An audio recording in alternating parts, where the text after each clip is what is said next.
they seem to have had one sort of rogue translator who just kind of decided, I'm going to just come up with my own sort of tone for this game and way of speaking for the characters, which I've come to understand is about the English equivalent of like mixing like Shakespearean English with like Gen Z internet slang.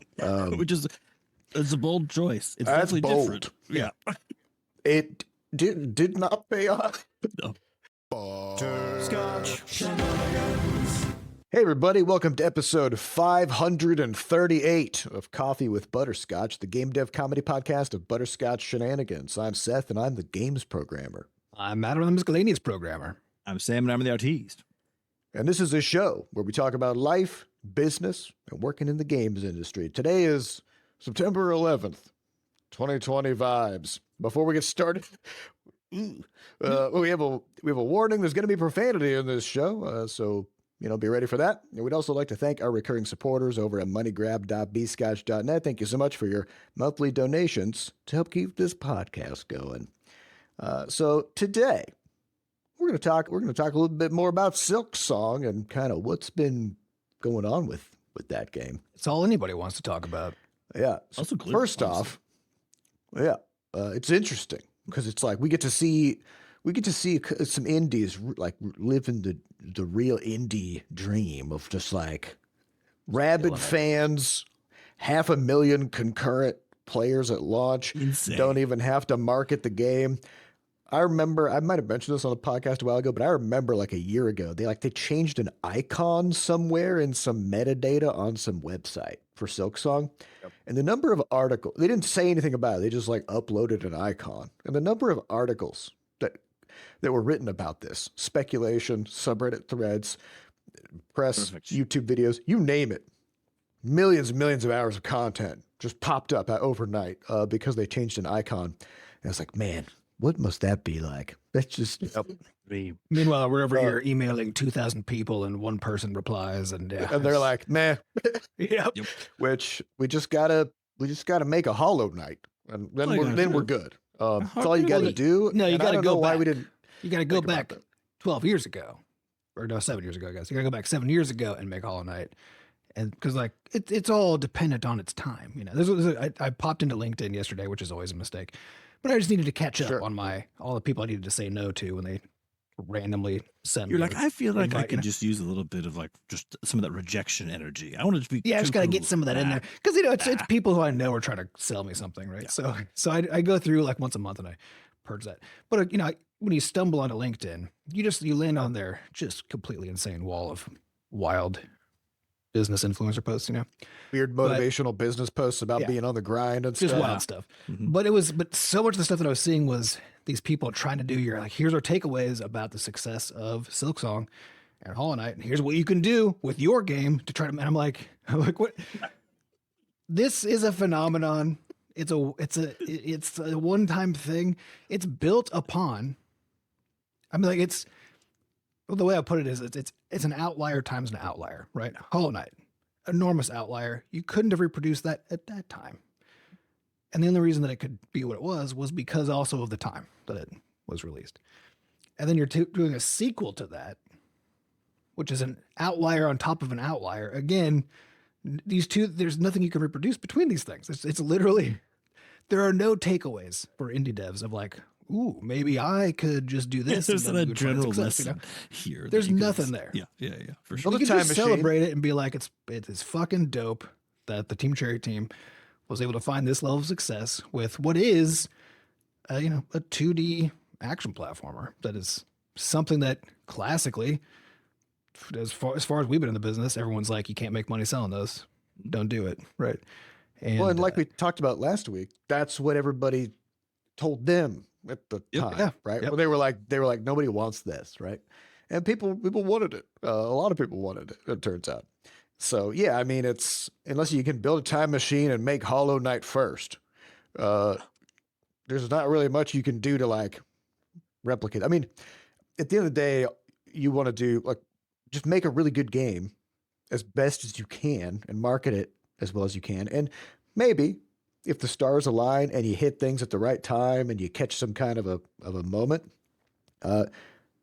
maybe you'll hit something like that, right? It's unlikely because it very, very rarely happens. But yeah, you can't just like do a Hollow Knight Yeah, can't do that. on purpose. Uh, so anyway, it's been interesting kind of seeing some of the things that have popped up in the community response to Silksong and some of the troubles that they've had with their launch. So we thought we'd kind of talk a little bit about some of those things and how that kind of relates to our own experience in launching a sequel, which we did do this year with Crashlands 2. So I think the first kind of big thing is a bit of a stumble that they had with Chinese. Okay. So if you look at Steam, so recently Steam introduced this language specific review system. So when you look at review scores, it'll show you reviews for the game in your own language. And then if you dig in further, you can see review scores across all languages or in specific other languages. It didn't used to be like this until I think just a few months Literally ago. a few weeks ago. Yeah, a few weeks ago. It was just Where you would see that just the overall review scores of a game, which if you have a game that's in, say, like Portuguese or something, and the Portuguese translation sucks, and the Portuguese audience shows up, and they're all like, boo, like this translation is bad. As an English speaker, that doesn't mean anything to you. You're not playing the Portuguese version. In some of ways, the it game. reminds me of like how nice it would be if when you're buying something on Amazon, if they could take the reviews that are actually about the delivery of the object, that are not about the object, but cut about the those out of delivery of it. Yeah, and just sort of Yep. because I'm like, I'm assuming that's not going to happen to me. The same way that I'm not going to be reading the Portuguese translation or the Chinese translation. So that's not really going to be my experience. Not relevant. Or if there's like a item that has dimensions listed on it and somebody gives it a bad review because they're like, it's not as big as I thought it would be. I was like, okay, that's not relevant to me because I know how big it is because I know what numbers are. Yep. So the nice thing about breaking the language reviews apart is that you have that effect, which is it's more relevant to you. So if you have your Steam client set to Chinese and you look at Silksong, you're going to see like a 40-something% positive, bad, Which is right? not good. If you're in just about any other language, it's like 91 to 95% positive because those languages don't have translation issues, which is good. Well, The bad part is I what guess- happened with Chinese. Yeah. What happened with Yeah. Silksong's Chinese translation? What's the deal? So we've talked a lot about localization on this podcast, and one of the big challenges with localization is that it's a black box for people who don't speak the language that you're translating it. Yeah, I think it's the evaluation problem, right? It's like it's Yeah. also like a non-expert using ChatGPT, right? Yeah, you're going to get an answer. But if you can't evaluate it because you're not an expert in the subject matter, then you have no idea if it's true, just false, trust. if it's made up, whatever. You just have to decide: do I just trust this or not? Right? And Of course you do. 100%. Always trust ChatGPT. Oh, yeah. a lot of people do. But when it comes to translations, it's the same problem, which is if you don't speak that language fluently and natively, because it's not even just like, oh, I took high school Spanish, like I can get a rough sense. It's like, no, because the thing that makes a translation good is the fluency bit. It's the references to cultural things and how well they pick a different, because you can't translate those. So it's how well they pick a different one, how well they tell a joke in the right context where a joke is needed and how it lands. And like, there's all this kind of stuff that you cannot evaluate. Not only you have to be not only fluent, but again, culturally fluent, right? In current stuff. In going current on stuff, in that, so that in you know that what to talk culture. about. So even if you don't want to have somebody like review a translation or something, if it's somebody who, let's say, like immigrated to a different country but speaks the language of some other country that you're targeting, right? And they've been immigrated 20 years ago and they're still fluent in the language, and you go ask them for their advice about is this good or not, they actually they can evaluate it in not. part, Yeah, they but may not in pick up whole. on And something. so yeah, they're going to give you an answer like, is the language at least fine, right? But they won't be able to tell you like, do the references make sense? Is this how the kids are talking these days, right? Mhm. Like you'll be missing all that stuff. So it's incredibly challenging to evaluate, even in the best of circumstances. It's already really challenging to evaluate a translation when you don't speak the language, right? But that's that end bit. When it comes to localization, you're going to put your project out there localized, and you're going to have to trust somebody You have to trust somebody who tells you, yes, this is good, right? Yeah. And so how do you do that? Yeah. So in the case of Team Cherry, I guess they didn't quite figure that out on the Yep. Chinese side. We don't know what exactly their process was. As far as we know, I believe they had 2 translators, and somehow, what seems to have come out in various like press outlets and stuff, where people have dug into figuring out what was going on here, they seem to have had one sort of rogue translator who just kind of decided, I'm going to just come up with my own sort of tone for this game and way of speaking for the characters, which I've come to understand is about the English equivalent of like mixing like Shakespearean English with like Gen Z internet slang. Which is it's a bold choice. It's That's definitely bold. different. Yeah. It did not pay off. No. And sometimes a bold swing like that would. Like, I love the concept of that, honestly. It'll be pretty fun. But in a would be sequel, extremely amused.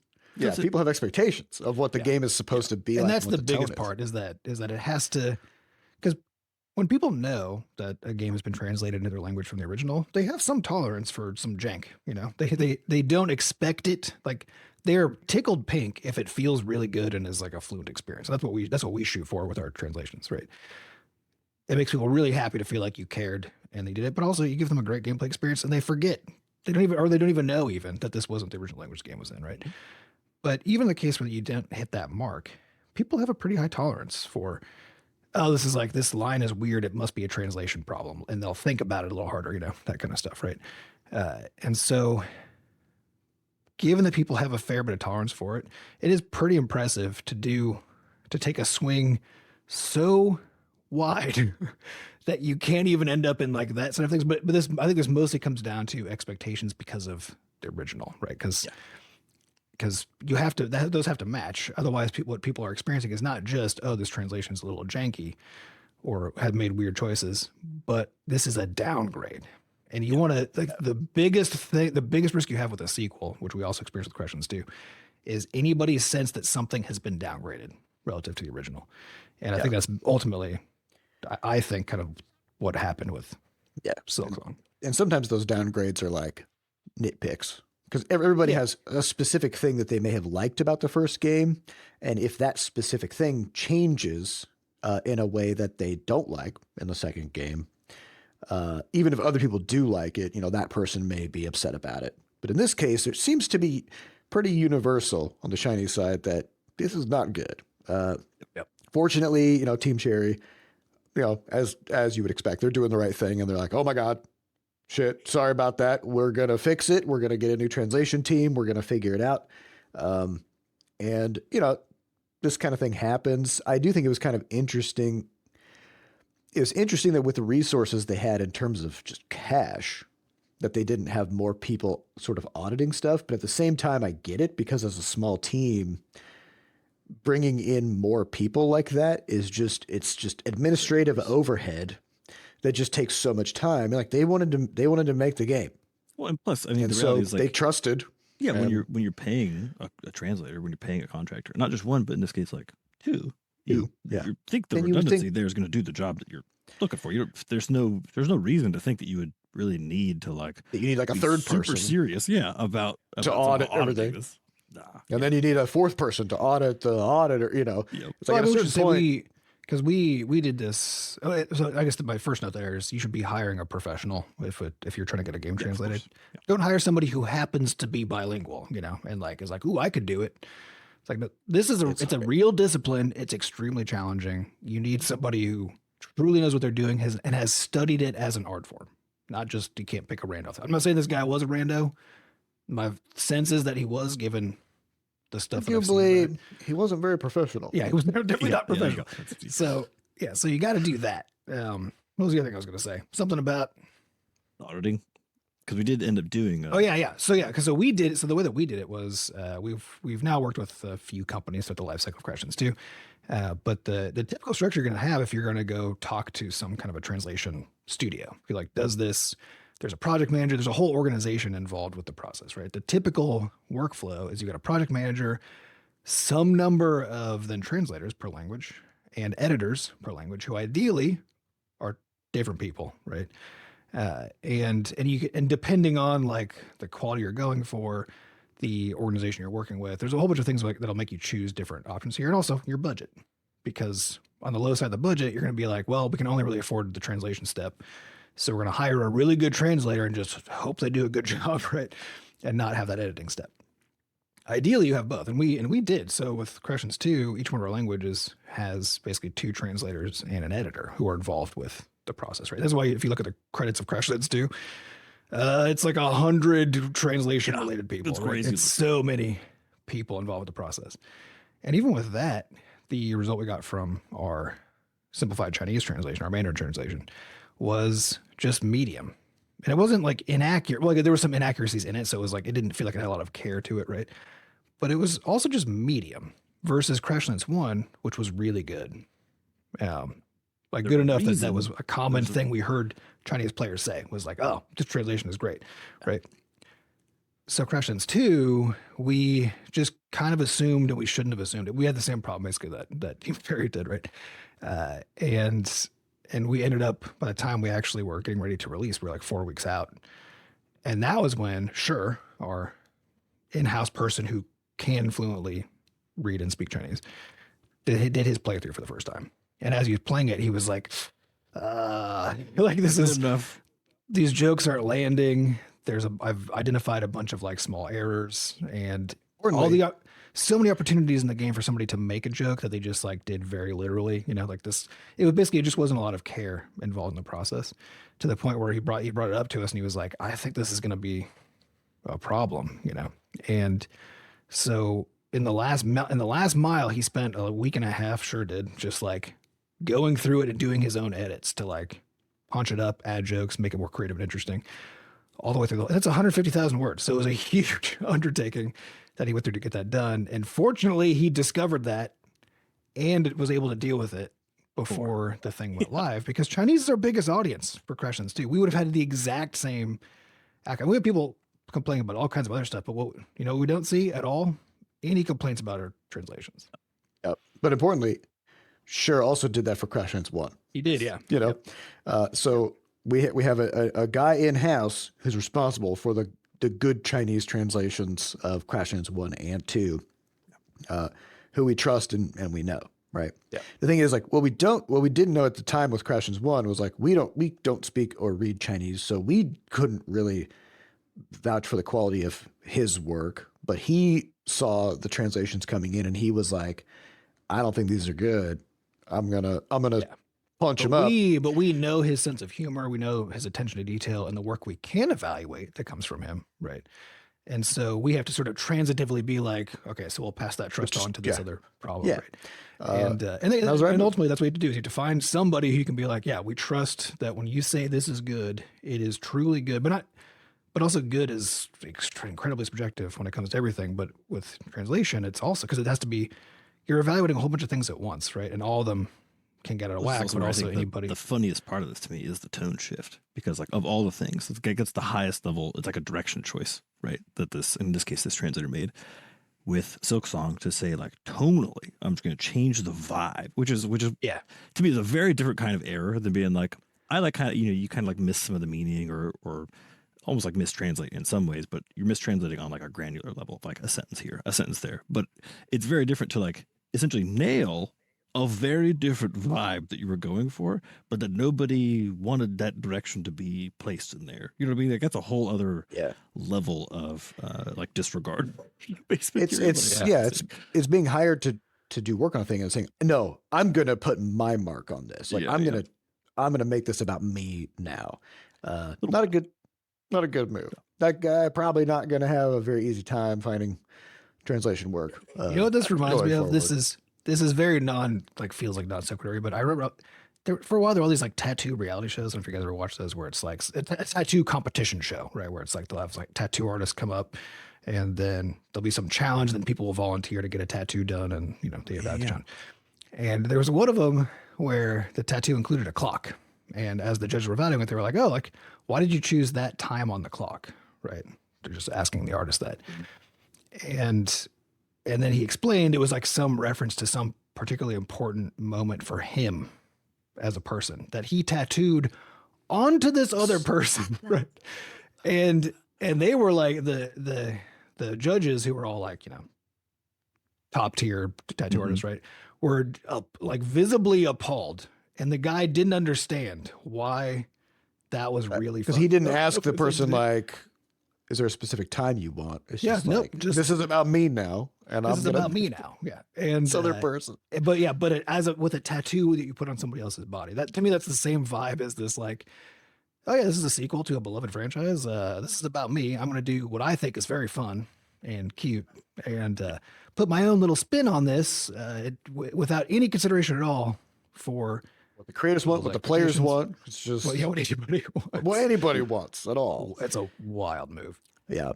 Otherwise, like, aside from that, which, like I said, to Team Cherry's credit, they're fixing it. This is just something that can happen. It's easy for launch it to happen. Always has surprises. Okay, there's no game that crosses out of the launch canon and doesn't in some way need some tune-ups as it goes flying. You know what I mean? Like, because you just don't know. You just don't know where these things are going to show up, and especially whether it's translation or the other thing we've seen is the difficulty question with it.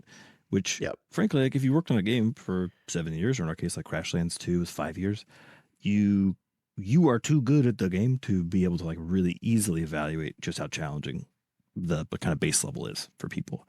And so, that's like a very common thing is you see difficulty tuning typically in the like 2 or 3 weeks post launch, almost for every game. Like if you watch patch notes for any new game that does have a big enough audience, where people are able to talk about it. For that. Yeah. There's always a lot of balance stuff in that first month or so because you can't get it quite right for everybody because you've been playing it for too damn long. No, and you can never get it right for everybody anyway because everybody has such different experiences with it, right? But especially with a game like Hollow Knight, which doesn't conceivably have like a choice where you could be like, "Ooh, I'm gonna make it easier for myself by some setting," right? Yeah, the appeal of all the Dark Souls things is that they are just what they are. It's the whole idea of getting the timings are a certain way. The reason it's difficult is not something you can really adjust, right? And there are things you could do. You could just like make it so it just requires fewer hits in general to do stuff, right? So there are like simple things that could be added to make it so that I get to choose my own difficulty, at least to some extent. But that's not historically what these games are about. Yeah. And so if you're not going to give people any options for them to control difficulty for themselves, then you've got a big challenge, which is to get something that's still throughout the entirety of the game, the entirety of it, right? Because all it takes is one moment that just turns out to be balanced a little harder than you intended, that now all of a sudden people aren't finishing the game, right? And so... Which we are hearing about, like in Silksong, there are certain side bosses or certain things where people feel like they're making good progress. They're 4, 5, 6 hours into the game, and then suddenly there's just a wall. And it's going to be different playing it, for different and there was people. some boss that she fought for. I think it was like an hour and a half, over and over and over again, until she finally beat it. Right, and which kudos to her for that level of dedication, because that's the kind of thing that normally I would have been 10 minutes in, and that would be the end of the game for me. I would just, that's what kicked me out of original Hollow Knight. There was some moment where I had to like repeat a sequence of steps. I spent like 20 minutes trying to do it, couldn't do it, and then never touched the game again, right? And so people who love this kind of challenge, like they'll put up with a lot. Yeah. Like in this case, they'll spend an hour and a half trying to fight one boss that's a little out of tune, right? But all it would take is a little bit more out of tune, and now all of a sudden that person had to put like 5 hours in. Yeah. And now you're really starting to lose people at that point. So my current plan is I haven't played it yet. I'm still waiting. I'm going to play it basically in like a month or two. Once wait for the tuning passes. Yeah, I want the tuning passes done so I can have like the best time, So I think to me, like that's kind of the main, like my hot take for games in general, which is never buy them at launch. Except for ours. Definitely buy ours. Yeah, we always tune them super good. And don't buy our games at launch. You know? No, but buy them at launch, but then don't play them for like a month. Yeah. So that way you're supporting the developers. You got the game. It's installed and ready to go, so you don't have to wait for that part. Well, somebody has to play it so they can tell us all the ways we fucked up. Exactly. I think let everybody else. It's really the fact that there will always be the people who will play it and tell us we fucked up. And then the thing is, like, there's always the early adoption wave, right? And that the reality is like, it's just you are built different when you're like, I'm just gonna go right now, just the moment this thing comes out, so I can be one of the first people to experience it, because it's so fun to be part of that. I know I missed out then on the zeitgeisty moment of it, like the cultural movement. But I think it depends on which game you're playing and which one you're interested in. I know, like and what you're more in for. Yeah, are you like more in for the experience of it being a social thing that everybody else is doing, and so are you? Yeah. Or are you trying to get the best possible internal gameplay experience for yourself? Right. Yeah. I think depending on the game, like because some of them are going to be buggy if it's like a Bethesda game, but also the bugs will never be fixed if it's a Bethesda game. Then you also know that if it's like a Dark Souls style game, the whole point is that it's hard, so you don't necessarily need to wait. It's like it might be like slightly less hard. So. Yeah, but that's what you're showing up for. So yeah, I think it kind of depends on the game style too, but it'll be for them just fine. Yeah, and it can be like a point of pride of like, I beat this boss before it got nerfed, Yeah, which I'm already seeing like threads in the Silksong subreddit, like, hey, come get your I beat this boss before it got nerfed trophy. Because there's some specific side boss that's just absolutely wrecking people, and it's getting made easier just in this next patch or something. So like that's a cool point of pride. Kind of the last interesting note that I just wanted to kind of like highlight about Silksong was that there were a few kind of interesting things of how it mirrored our experience of launching a sequel, obviously at a different scale. But the patterns, different. Yeah, the patterns were the same. So the two things were overall review scores and the source of negative reviews, disregarding the Chinese thing.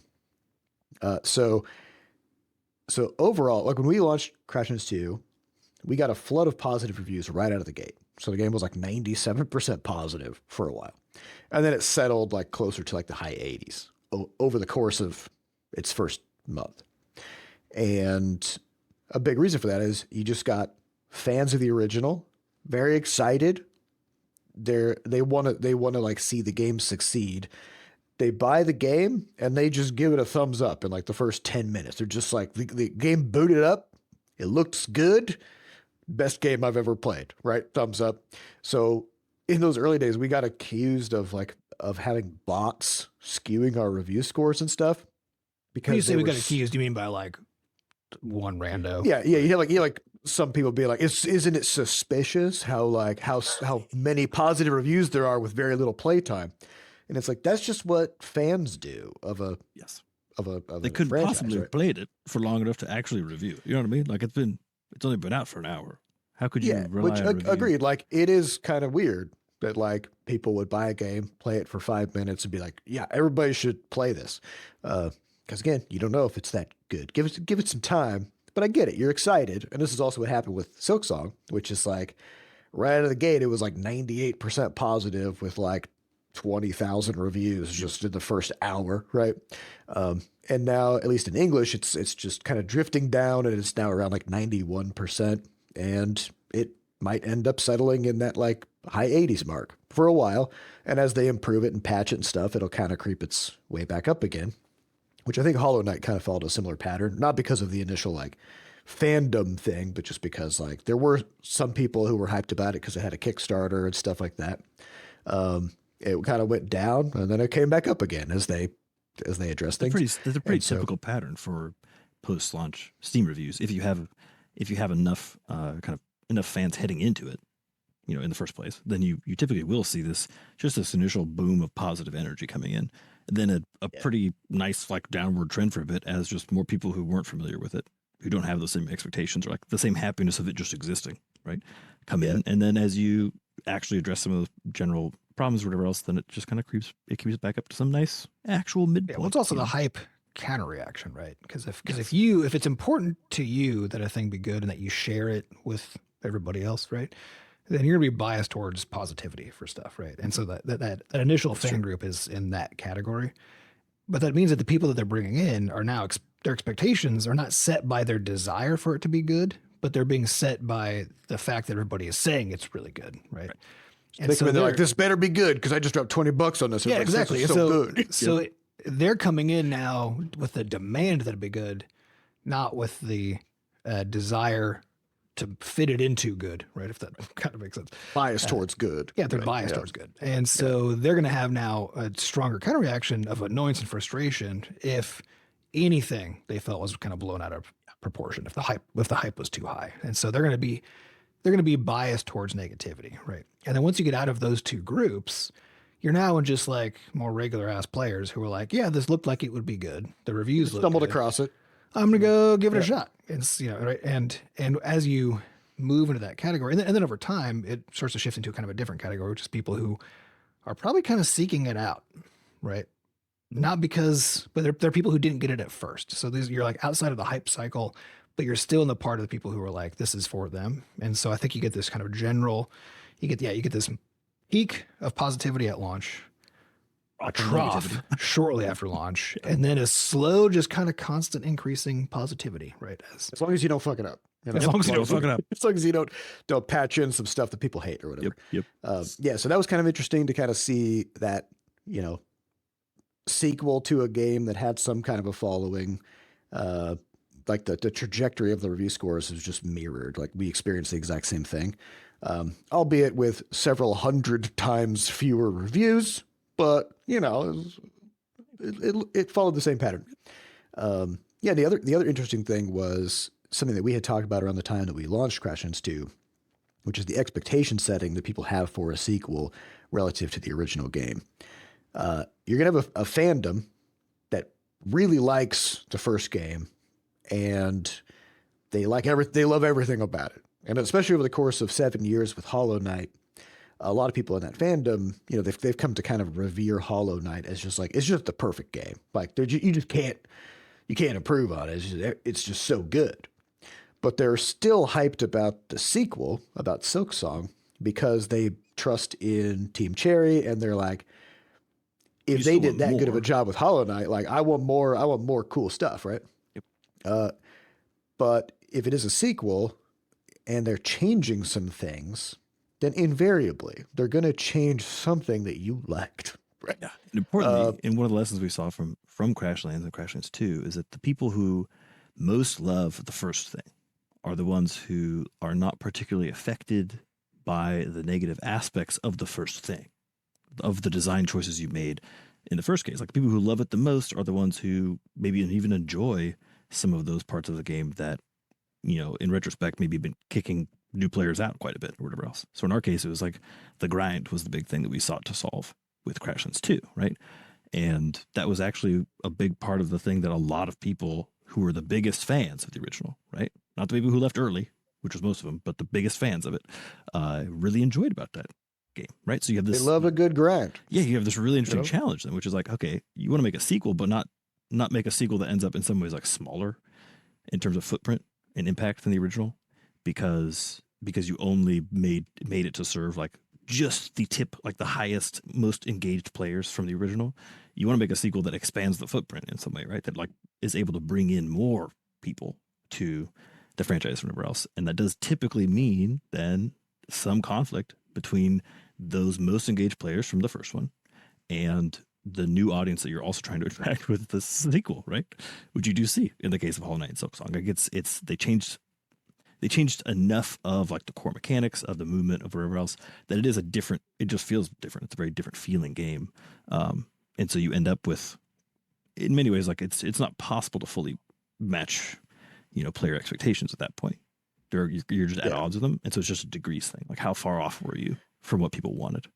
And is it okay that they're like, are you pleasantly surprised, but you're like, I don't really like this, but like, I get it. And it's still cool, or is it like, I can't believe they didn't do X thing, which I don't think they have that category of stuff. It's just it's just people who, just people really expressing, they're like, I wish this was the same as the first one. But you also have that kind of dichotomy because you have these two groups of people who played the first game and are giving negative reviews to Silksong, where either they changed something that they like, or you got people who are saying it feels the same.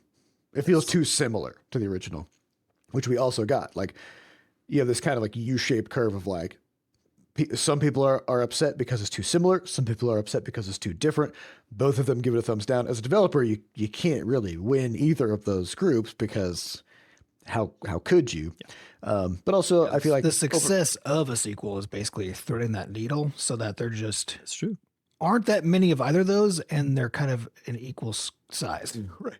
Because your goal with a sequel is to have it be completely different and exactly the same as the original. That's your impossible goal. And the way that you know that you've done it is if the complaints are equal on both sides. And the way that you know that you made something good is if then those are small populations. Because you can do it and have all those people complaining and also everybody else complaining too, right? But if you can pull it off so that it's a minority opinion and it's counterbalanced within itself, then I think you threaded the needle, which I feel good about with Crashlands 2. I think we did thread really the needle, right? Yeah, I mean, when we look at the statistics, I mentioned this in a couple episodes, but Crashlands 2 outperforms Crashlands 1 by like a 2x margin when it comes to median playtime. Like players just play literally twice as much, like on average, than the original game. So that's a great sign that we managed to actually thread that thing of bringing enough of those things that everybody loved about the first one forward and making enough changes to actually have people stick around to play the rest of the game. It doesn't matter if the game is supposed to be 60 hours long if people only play it for 3 hours because, if the median person only played it for 3 hours. At that point, you're making a game that's just, you're spending so much of that dev time on those final resources that like no one's going to get to.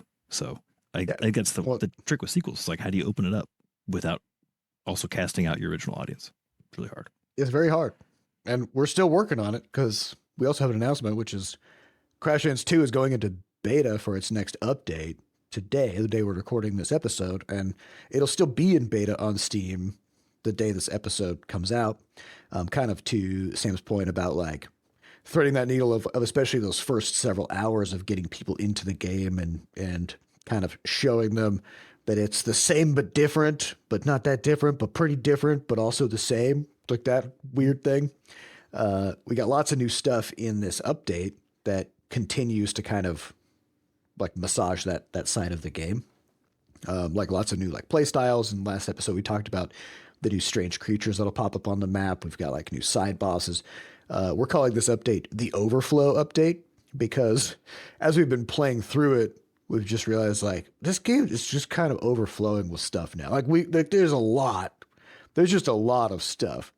We were going to kind of focus the name of the update around bosses or something, but even though we're adding 5 bosses, they feel like such a minor part of the update because of how much stuff there is that it seemed like it would be underselling it, to like kind of frame it that way. Only when there's like basically added like 50% more equipable items, which is insane. Yeah. Because we had 65, because like in Crashlands 2, we had these equipment sets that as you piece them together, they kind of create a play style, whether it's about throwing spears or using fire to burn things or being a poisoner or whatever.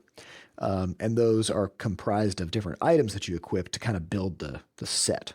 And originally we had 6 different sets they were comprised of 65 different items that you could mix and match to build these out. And now we have 8 different play styles with 96 items to build them out. So that's like 50% more combat items that are all unique with different effects and stuff. We got the 2 new play styles. It just like spoiled for choice. Yeah, there's so much now in the game. So if people want to check that out, we're going to have some information in our Discord server over at discord.gg/bscotch. There's a Crashlands announcements channel. And so all the information about the Crashlands 2 beta on Steam will be in there. And definitely come check it out. Give us some feedback. Let us know what you think. And we'll be officially launching this update pretty soon. That's why we're going into beta. But yeah, definitely check that out. You guys want to get into some questions? Do it.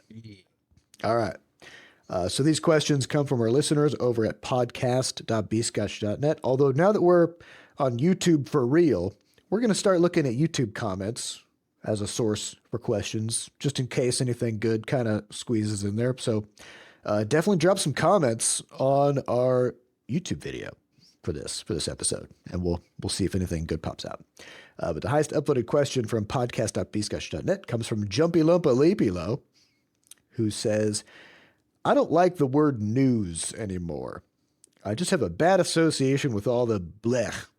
Where do you get your world, national, local, and personal how life is going updates? I feel like there's no good answer to this question. Yeah. Well, I have an RSS feed reader. Yeah. So I use Feedly, But there's a jillion of them. But I've used Feedly for 1,000 years, and it's free, and it does exactly the job I need, which is I can put things in it, and it shows me the things that I put in it. So I use that, and then I'm just really careful about curating stuff, and I reach basically for me, it's all about the source. That's what actually matters, and this has always been true, right? But especially in the kind of completely insane media environment that we live in today, what matters more than anything is what the source is, and if you trust it, and what it's trying to accomplish, right? And so I try to find news sources that are not driven by clicks, because click-driven media, which is what most of media is today, it's not. Its goal isn't to tell you things that are true, right? Things that are owned by billionaires, their goal certainly is not to tell you things that are true. And so I just try to avoid all of those, and I try to find more like fully independent, subscriber supported, or public supported kinds of media sources like ProPublica, 404 Media. There's a handful of them that are just particularly good, that do like real deep dives that aren't beholden to how many clicks can we get and are the billionaires who own us happy, right? So I try to do really careful curation all into a feed reader so that I can just pop up my feed reader every morning and just flip through it, right? And then, but most of what I subscribe to is just individual people's blogs who I like and trust. And so I do this for tech news. I don't do this for a lot of like national news because there's a tiny number of sources for that are slow enough that I trust. Again, like things like ProPublica, right? And so those, I have a really tiny set of sources, and most of what I'm reading about is tech. Is just trying to figure out what's going on with the game scene, what's going on with the web dev scene, like what's just going on there. And for that, I love the fact that people are just out here writing articles on their own websites, right? Publishing a feed that I can tap into, that I get to like see. I get to just hear a person's opinions about something, and having it all in one place through a feed reader is the way that I do it. So that's someone you my trust, approach. Who I trust. Yes. Yeah. And it's also about cutting out. Just the final bit of that too is you might add something that you trust in there, and then discover that it's just deluging you with content. Because again, anything that uses an ad-supported mechanism, it's also about how much content can they put out. And so I'm also really aggressive about pruning stuff out if it starts to become too noisy. Things like Wired has some great reporting, but they have one feed. And that feed also includes, hey, Amazon's doing a sale on this thing today, right? And so I had this like constant push pull of like, is it starting to get too noisy? Is it time for me to, to fire Wired out of my feed, right? And I'm pretty aggressive about that so that I don't get overwhelmed by people trying to sell me shit and stuff that just isn't real. I think about this, like you refer to this as like an information diet, right? And so if you think about it in like nutrition terms or in dieting terms, I think it's like Adam, you're basically taking like the healthy dieting approach, which is like you eat you find the appropriate meals to eat, you kind of curate it nicely, you make sure you got a good plate with the appropriate potatoes and veggies and ratios of meat and stuff on there. I do more of like an intermittent fasting approach. I feel like is best for like my mental health, because the times where I feel like I've operated the best mentally through all this higher level nonsense that's circling around is actually when I just don't engage with it for like a week at a time. I found that like then you kind of check in and you're like, okay, what happened last week? Yeah, I just like with realizing like a lot of that was I'm treating it as an entertainment source. It's a reality. If I'm reading it every day, it's an entertainment source, and I'm like, you know what? There are things that are actually entertaining to me and that kind of fill my cup a little bit that I would much prefer to do on the daily, which is like play some games, read a book, any of those kinds of hobbies, and then I'll check into it then like once a week. So it's almost like an intermittent fasting approach, which is like, I only get to look at news for like an hour on Saturday, and then it's just try not to do it anymore. That of course is hard for its own reasons because it's just always, it's just like everywhere. And you still have to identify your news sources that you're going to go to. Exactly. So you still kind of got to like do some of that stuff, but a lot of it is just sort of trying not to have to engage with it as much as possible, because the reality is, as fast as the news comes, it's like most of it just doesn't matter. It's just a lot of it is it's so much noise but it's very speculative. Yeah. Like news is very rarely, here's what happened today. Yep. And then, that's what you get. It's always, what could this possibly mean? Let's go talk to 35 people and get their opinions about what they think this connects to this or that or the other thing.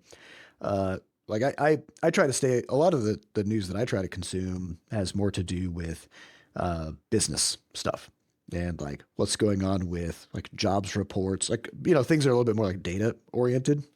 But man, it's hard to find that stuff that comes in a way where it's just like, here are the numbers. It's like for example, if the jobs report gets adjusted and it turns out that we lost 25,000 jobs last month, I know that's bad. Yeah. Like, I know that's bad, and I have a pretty strong sense of the reasons why it's bad, because it's frankly pretty fucking obvious. Yeah, right.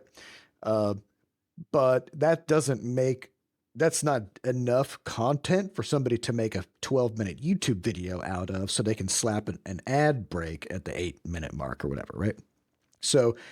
So often you'll get news in the form of, here's this number, let's talk about what this means. And then it's just speculation after speculation and roping in people. And well, I think there's a nuance there, which is the thing itself in a vacuum also doesn't mean anything, right? Because what you're saying is you want to supply your own interpretation, right? And it's not in a vacuum for me. Like, well, that's what I'm saying. Like, yeah, I'm you looking have at lots of different things. Yeah, you feel like you have the context that you need to then, given something in a vacuum, convert it into meaning, right? Yeah. I don't think that's the purpose of journalism. I don't think journalism's purpose is to be like, here are the things that happened, go figure that out, right? I think it's like good journalism is supposed to be, here's the context for this, right? So that you have what you need to be able to understand why I have interpreted it. Well, I agree, except in the context of fear, because like, well, yeah, it's not how it's done. I'm saying like what it should be is, here is like the actual real life context for this piece of information.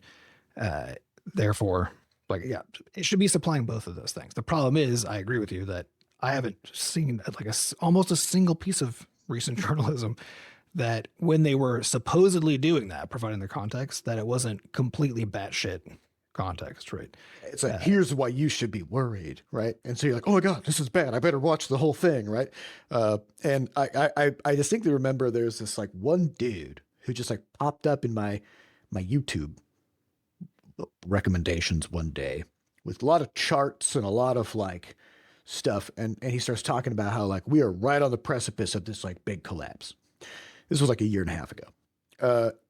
And I'm like, I mean, so I watched this video and I'm like, I mean, the numbers, like, he is pulling real data, but he can't possibly know this. Like, the things that he's saying and the connections that he's making are like pretty tenuous, and you can't time the market. You can't just be like, tomorrow a recession will start, right?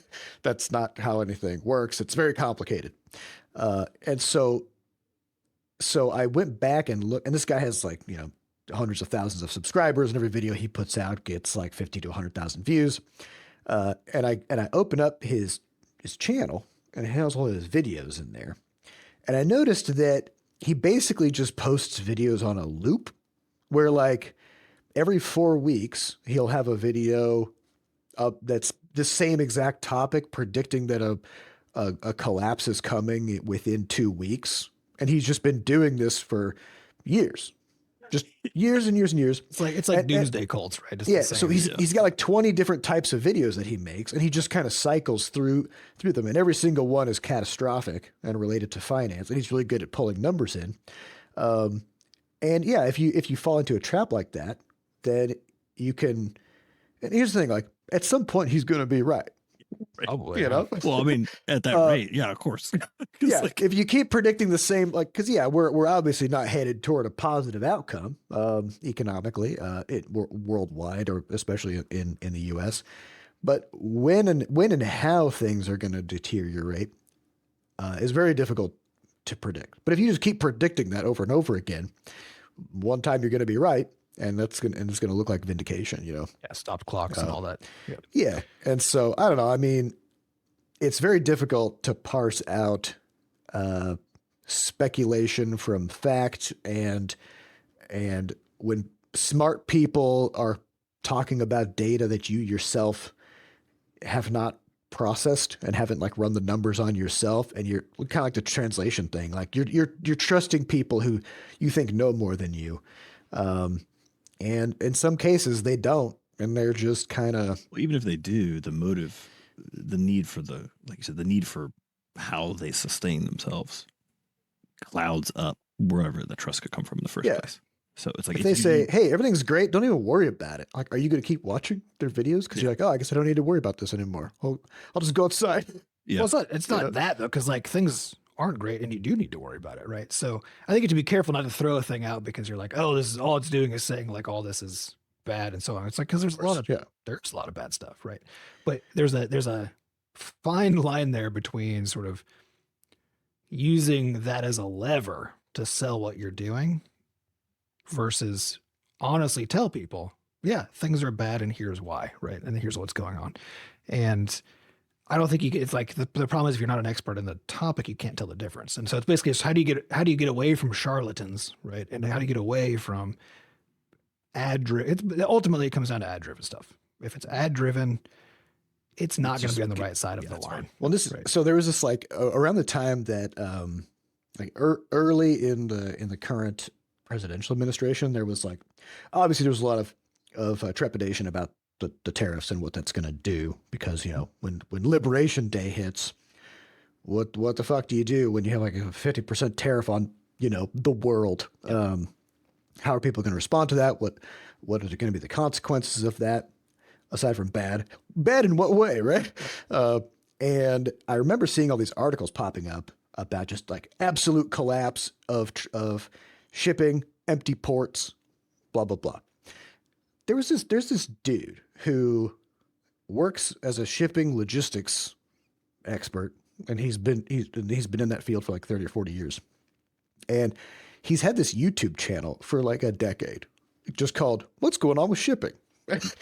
And it's like every week he just looks at the statistics and the numbers of shipping volume coming into different ports, what kinds of things are being moved, where are things coming from, and he just does like this kind of breakdown of just like, yeah, here's what we're seeing. And the difference between what you saw in news headlines and then this because this dude's channel just blew up overnight because people were literally like information going to Google and they're like, what's going on with shipping, right? Mm-hmm. And like that's his YouTube channel. And he's never done it for ads. He's just like a guy who really loves shipping logistics. Mm-hmm. So I love blogs so much. Yeah. It's like the exact same reason. It's like, it's just somebody who knows about a thing. And again, that doesn't mean you should just trust it, right? But the motivation is like almost the motivation I'm always looking for this kind of material is somebody just wants to share because they think it's interesting. Just think it's cool. And if you can find somebody who's like they might really be wrong, into the thing, they just want to tell you about it. Then that's like that's how you get closest to being like, okay, by default if I want to default to belief here, that's like how you get closest to that being okay. It still isn't okay because you should never default to belief, right? But that's where you get the closest to that approach. Someone whose motivations are not corrupted. Yeah. In a way that you can at least see.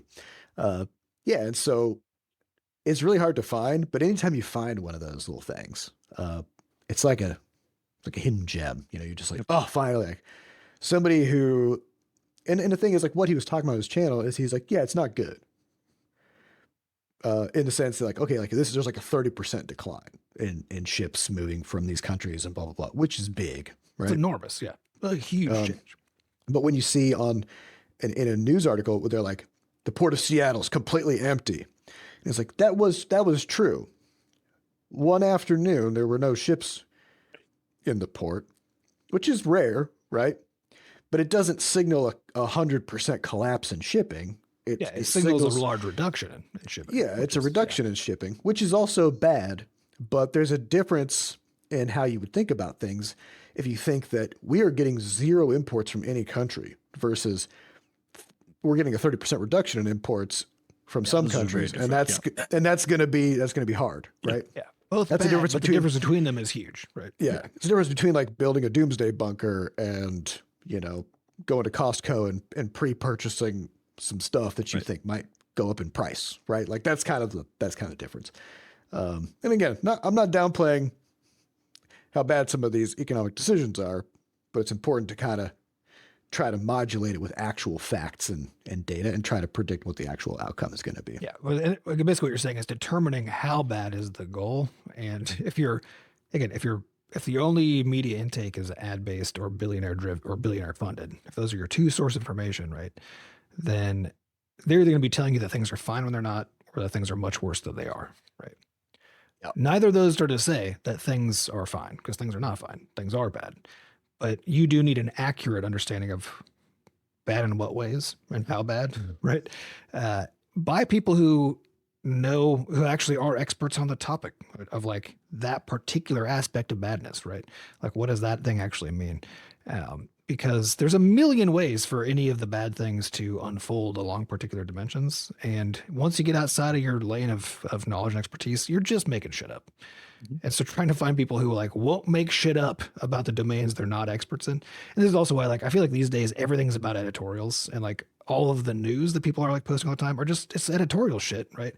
By just people who don't know anything. Yep. They don't know a fucking thing. They can just put words together.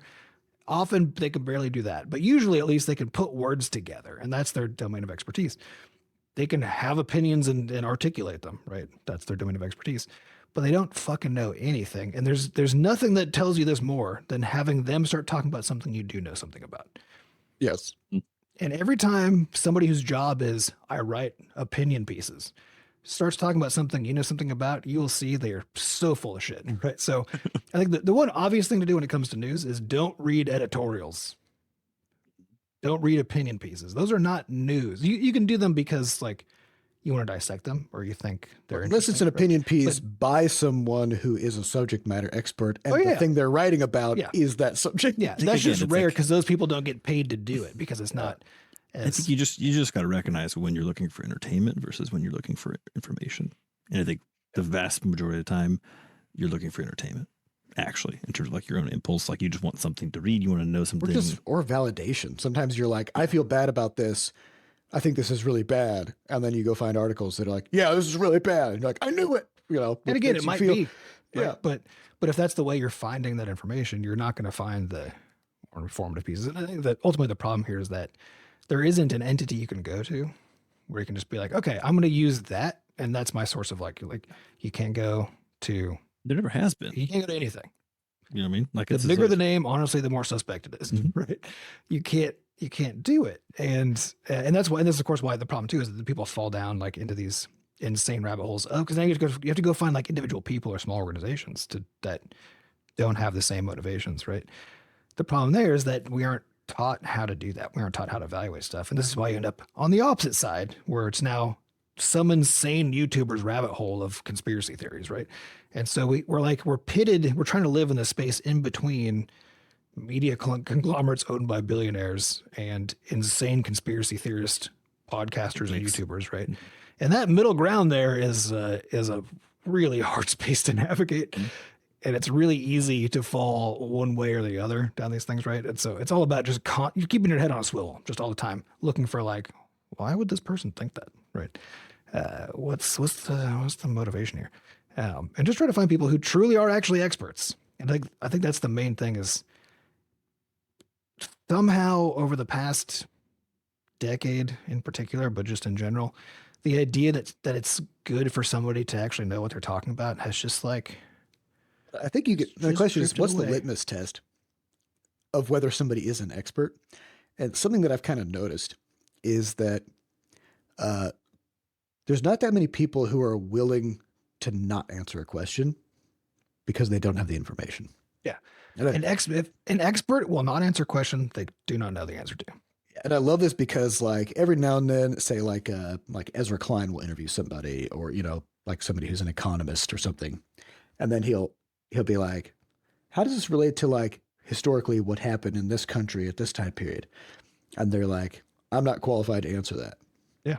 And then they just move on. And I'm like, yes, great. Like stay in your lane. Stay in your lane. You know, it's okay if you don't know stuff. Just don't go into it because you don't know. Right.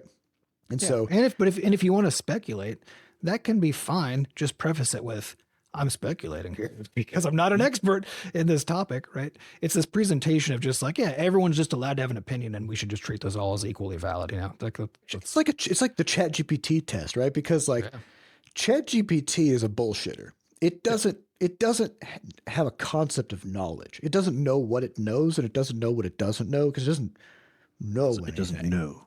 It just says stuff, right? And so you can ask it pretty much anything, and it's just gonna give you an answer. And oftentimes, if you are a subject matter expert in that topic and you ask it something and it spits out an answer, you know it's wrong. But if you weren't, you have no idea, and you just kind of have to trust, right? And so, if you don't have to, you shouldn't trust. You kind of do trust, but you shouldn't. Yeah. And so, like, if a person talks like, I think Joe Rogan is like the Chat GPT of humans, right? Like, that feels absolutely. Like he's just gonna say stuff, and he's always gonna have an answer. He can't tell us true or false when people say things to him either. So yeah, he has no idea what. You can't just say I'm not qualified to answer that question. I'm not qualified to speak on that. Somehow he's qualified to speak on everything. If somebody's doing that, where they always have some kind of a hot take on things way outside their field, maybe don't give them the time of day. You know, you'll probably protect your sanity quite a bit if you do that. Well, thanks for the question. Very good one, given everything. That's all the time we have for this week. We'd like to thank our producers, Fat Bard and Sam Butterscotch, for putting the podcast together, and thanks to our community moderators who keep our Discord running. To get more involved in the Butterscotch community, just go to podcast.bscotch.net, where we have links to the Discord, a way for you to donate, and links to the podcast archives. And if you haven't yet, head on over to Steam, the App Store, and Google Play. Pick up Crashlands 2, Crashlands, Levelhead. We got older games too. Quadrupus Rampage, Flop Some Rocket. of them are on Switch. And, some of them still Xbox. Work. Yeah. So pick up all our games, and if you've been playing them and you haven't yet, go ahead and give them a review on those platforms. That helps quite a bit. And now that we're on YouTube, give us a like. Give us a subscribe. You know, smash that like button. We finally get to say it. Smash that like button, you guys. We appreciate it. Yeah. And thank you all for listening, and we'll see you next week. Bye. Bye.